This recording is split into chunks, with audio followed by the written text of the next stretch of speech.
Imagine करो, एक ऐसी जगह जहां पर देश की रक्षा के लिए दिन रात नई टेक्नोलॉजी बनाई जाती है। ऐसी जगह जहां पर साइंटिस्ट्स और इंजीनियर्स अपने दिमाग का पूरा इस्तेमाल करके वो वेपन्स, मिसाइल्स और डिफेंस सिस्टम्स बनाते हैं जो हमारे देश को सुरक्षित रखते हैं। अब सोचो, अगर तुम्हें भी वहां काम करने का मौका मिले तो कितना गर्व महसूस करोगे।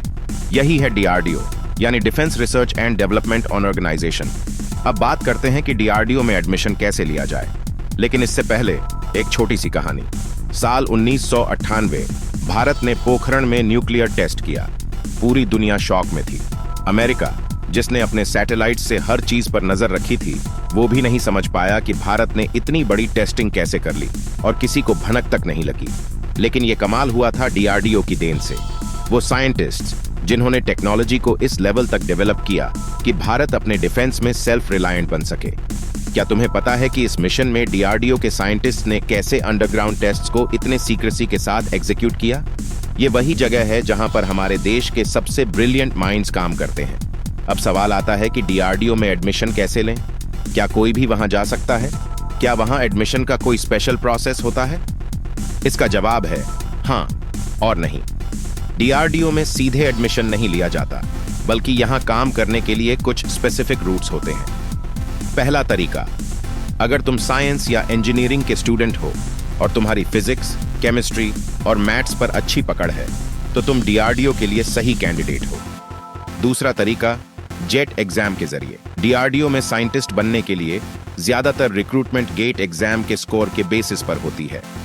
अगर तुम्हारे मार्क्स अच्छे हैं और तुम्हारे अंदर कुछ नया इन्वेंट करने का जुनून है, तो डीआरडीओ तुम्हारे लिए बेस्ट प्लेटफॉर्म हो सकता है। तीसरा तरीका, डीआरडीओ का एसएटी, साइंटिस्ट एंट्री टेस्ट।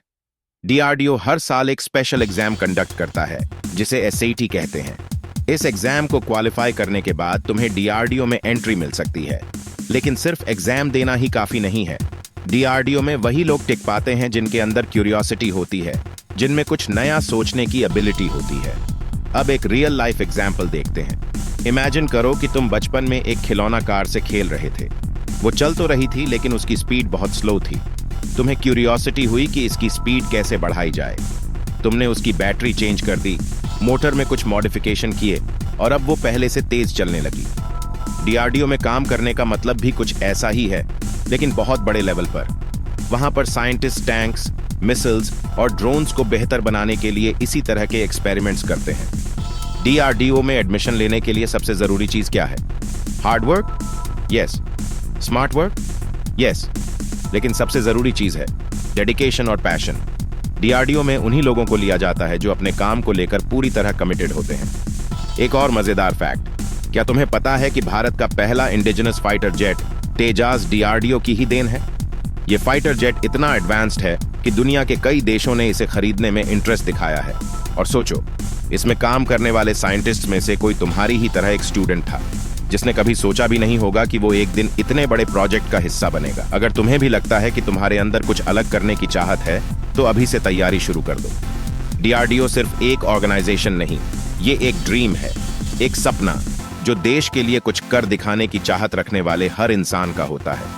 अगर तुम भी उन लकी लोगों में से एक बनना चाहते हो, तो मेहनत करो, अपने कॉन्सेप्ट्स क्लियर करो और उस दिन का इंतजार करो जब तुम्हारा नाम डीआरडीओ के साइंटिस्ट लिस्ट में आएगा।